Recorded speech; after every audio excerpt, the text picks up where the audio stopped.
Hello नमस्कार सर्वांना. कसे आहात सर्वजण? मजेत ना? मजेतच असताल अशी आशा आहे.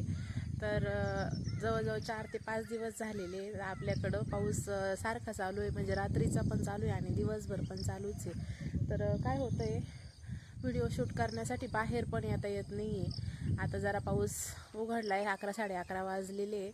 तर म्हटलं आज आपण बाहेर जाऊन जरा शूट करू. तर बघू शकता माझ्या मागं इथं कपाशी वगैरे आहे. पाणी आता साचलेलं कसं नाही आहे. तर काय होतं, हा वीज पाऊस आहे आणि वीज पावसामध्ये काय होतं, पाणी सारखं जमिनीमध्ये जिरत असतं. त्याच्यामुळे तुम्हाला इथं एवढं पाणी दिसत नाही आहे. नाही तर जवळजवळ सकाळी आता तिकडच्या वावरात आहे साचलेलं आहे तिथं पाणी, इथं नाही साचलेलं. तर सकाळी मी झोपेतून उठले ना, त्यामुळे इथं सगळीकडं पाणी पूर्ण असं साचलेलं होतं. अजून काही ठिकाणी आहे, बघू शकता तुम्ही, इथं आहे थोडंसं पाणी साचलेलं असं.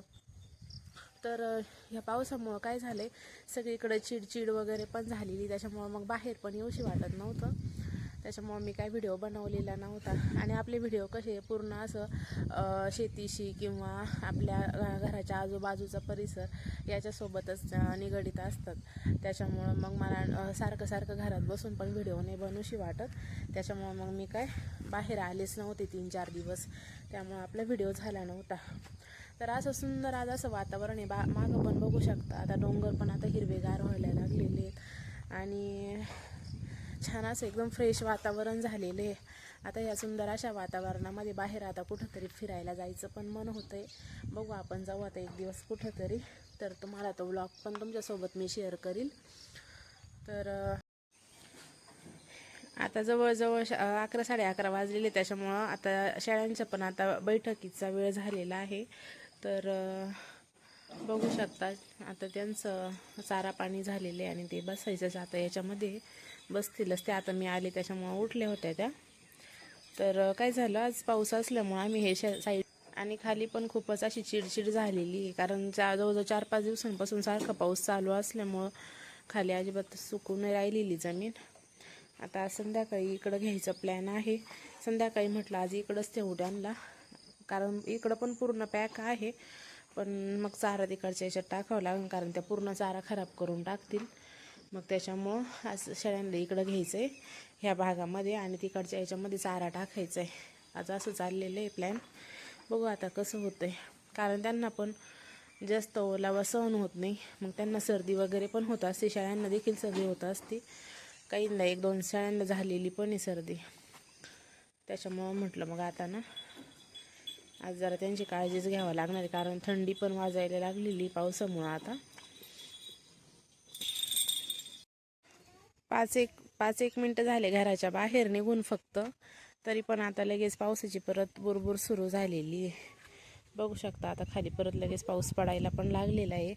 पावसामुळं काय होतं आहे, या जास्वंदीच्या झाडाला पण सुंदर अशा कळ्या पण आलेल्या आहेत. रोज जवळजवळ 25 ते 30 फुलं येऊ राहिले इतक्या छोट्या झाडाला. इतका सुंदर डार्क कलर दिसतो या जास्वंदीच्या फुलांचा, बघू शकता. आणि त्यांच्यावर असं पाणी वगैरे, त्याच्यामुळे बघायला इतकं सुंदर वाटतं ना हे फूल. इकडच्या साईडने पण खूप फुलं आहेत, बघू शकता. एक दिवस मी मोजले होते तर जवळजवळ 28 फुलं आलेले होते. आणि झाड खूप छोटं, इतकं पण काय मोठं नाही आहे, पण त्या झाडाच्या मानाने त्याला फुलं पण खूप येऊ राहिलेले. आता परत बुरबुर सुरू झाली, आता परत घरात जावं लागेल. बघू शकता ह्या वावरामध्ये पाणी साचलेलं आहे, तिकडच्या शेजारच्या नव्हतं, मी इथं पाणी साचलेलं आहे. अशा पद्धतीने पाऊस पण भरपूर झालेला आहे इकडं. डोंगर पण असे सुंदर असे दिसू राहिलेत. आभाळ आता परत भरून आलेलं आहे. 5-10 मिनटं जेवढा वेळ होता तेवढा याच्यात बाहेर निघून हा व्हिडिओ शूट केलेला आहे. दिवसभर बाहेर निघायला जमत नाही, इतकं पाऊस आहे. आणि सारखी संततधार असल्यामुळं बाहेर निघण्याचा काही विषयच येत नाही, सारखं घरातच थांबावं लागतंय. पण वातावरण छान वाटतंय. अशा वातावरणात फिरायला जायला पाहिजे. पण पावसामुळे परत घराच्या बाहेर नाही निघूशी वाटत. पण पाऊस थांबला ना एकदा नक्की कुठंतरी जायचा प्लॅन करायचा आहे.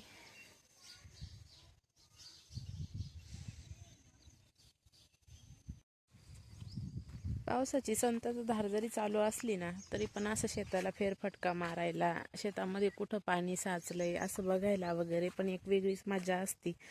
तर बघा आपण पाऊस जरी येऊन गेला ना तर लगेच बाहेर बघायला जातो, कुठं पाणी साचले कुठं नाही. जे शेतकरी वगैरे असतात किंवा ग्रामीण भागातील जे लोक असतात ना, त्यांच्या अशा गोष्टी असतात. कुठं पाणी साचले, कोणत्या शेतामध्ये जास्त पाणी साचले ते बघायला ते अवश्य जात असतात. किंवा नदीच्या साईडचे जे लोक असतात ते नदीला पूर वगैरे जरी आला तरी पण बघायला जात असतात. तरी पण मग असं एक वेगळीच मजा असते शेतामध्ये पाऊस आल्याच्या नंतर फेरफटका मारण्याची. तर आमच्या रस्त्याला अशा पद्धतीने आज पाऊस साचलेला आहे, पाणी साचलेलं आहे. पाऊस येऊन इथं पूर्ण चिडचिड झालेली आहे. तर गाड्यांवरून जाताना इथं तर भीती वाटायला लागलेली पार. त्याच्यामुळे म्हटलं आज आपण पायी चक्कर मारू. बरेच दिवस झाले मी आले नव्हते ह्या वावरामध्ये खाली. तर मग असंच एक चक्कर मारायला पण आले आणि एक तुम्हाला पण एक दाखवणं होईल की आपलं वावर वगैरे कसं आहे. खालच्या वावरामध्ये आपण दशरथ घास लावलेला आहे इथं, आणि इकडं घास वगैरे लावलेला आहे.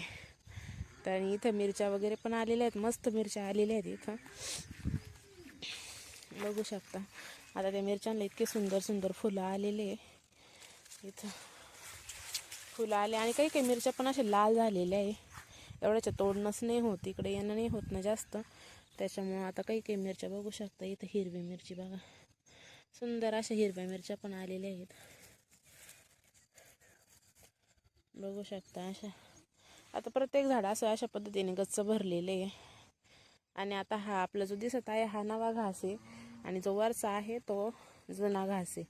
इकडचा जो आहे तो, हा जो इकडचा लांब मोठा दिसतो आहे मागच्या साईडचा, हा याला दशरथ घास म्हणतात. मी तुम्हाला झूम करून दाखवते. हा दशरथ घास आहे इथला.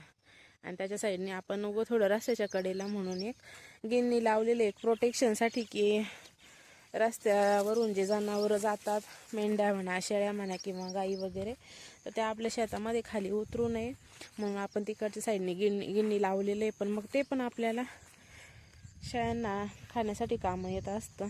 आता हे पावसाच्या दिवसांमध्ये चारा काढण्याची पण खूप अशी अडचण आहे. मग असा वेळेला गिन्नी वगैरे घेऊन येत असतं. शेवग्याचं झाड होतं आपलं हे, तर ते असं खूपच तळापासून तोडलेलं होतं. इथं खोड होतं त्याचं. तर आता सुंदर असा फुटवा केलेला आहे शेवग्याच्या झाडांनी पण. आता तरी अजून त्याला 3-1 महिने लागतील शेंगा यायला. आणि हा आहे वरचा घास. पाणी खूपच साचले, रस्त्याला जाणं पण मुश्किल आहे. तरी चक्कर मारूशी वाटले. 4-5 दिवसापासून घराच्या बाहेर नाही निघालं ना, खूप असं घरात बोर व्हायला लागलं होतं बसून बसून. म्हटलं आज एक चक्करच मारू बाहेर आपण.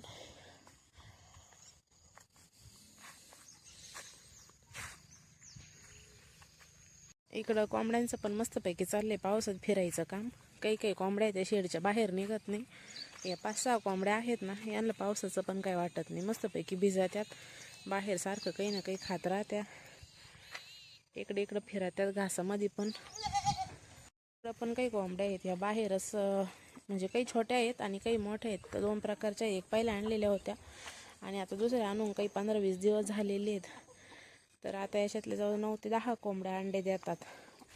तर रोजचे आपले 10-12 अंडे निघत असतात. काही मोठे कोंबडे आहेत, 2 मोठे कोंबडे आहेत आणि 8 कोंबड्या आहेत मोठ्याल्या. बाकीचे आहेत काही छोटे आहेत काही. तर जवळजवळ आपले 10-12 अंडे रोजचे घरचे असतात. आता काय होतं, खेडेगावामध्ये जरी आपण राहत असलो ना, तरी पण काय होतं, आपल्याला जे गावरान अंडे आहेत ते भेटत नाही आहेत. मग ते बॉयलर अंडे आणावं लागतात मुलांना खाण्यासाठी. मग त्याच्यापेक्षा आपण 10-15 कोंबड्या घरी पाळलेल्या आहेत. तर मुलांना रोज 10-12 अंडे तरी निघत असतात. मग तेवढंच आपल्या मुलांना गावरान अंडी पण खायला मिळतात, म्हणून त्यासाठी पाळलेले आहे. नाही तर असे आपल्याकडं काही जास्त नाही आहे, पण 15-20 कोंबड्या आहेत. आता बाकीच्या पण काही अंड्यावर आल्या का मग त्या पण आपल्या अंड्यांचं प्रमाण पण वाढून जाईल. सध्या मुलांचं भागतंय घरी खायला. काय होतं, पैसे देऊन पण आपल्याला खेडेगावात देखील गावरान अंडी भेटत नाही. त्याच्यासाठी आपण ह्या गावरान कोंबड्या पाळलेल्या आहे. आपलं असं काही चपाती, भात, तांदूळ वगैरे घरात शिल्लक असले तर त्या खातात. त्यांचं काय एवढा चाऱ्याचा ताण नसतो. त्याच्यामुळं मग आपण म्हटलं जाऊ द्या मुलांना खाण्यासाठी, आपल्याकडं जागा तशी भरपूर आहे म्हणून मग आता ह्या कोंबड्या पाळलेल्या आहे. इथं शेडचं काम पण चालू आहे, पण आता पावसामुळं 4-5 दिवसांपासून ते बंद आहे. कारण वेल्डिंग वगैरे करणं त्यांना गरजेचं असतं. आणि कधी कधी या पावसामुळं लाईट पण टिकून नाही राहिलेली, त्याच्यामुळं ते पण येत नाहीत कारागीर कामाला. अजून काय हे जाळीन ते तसंच बाहेर पडलेले. आता पाऊस उघडल्याशिवाय कसेच येतात ते. तर काही स्टील, ही जाळी, अजून दरवाजे वगैरे बनवायचे, गेट बनवायचे, त्याच्यासाठी हे सगळं सामान बाहेर पडलेले. आता पाऊस गेल्याशिवाय त्यांचं काही बनवून होणार नाही आहे. हा मुक्त गोठा बनवलेला आहे आपण दिवसभर याच्यामध्ये शेळ्या मोकळ्या सोडून देत जाणार आहेत. तर अशा पद्धतीने आहे. पाणी भरपूर साचलंय.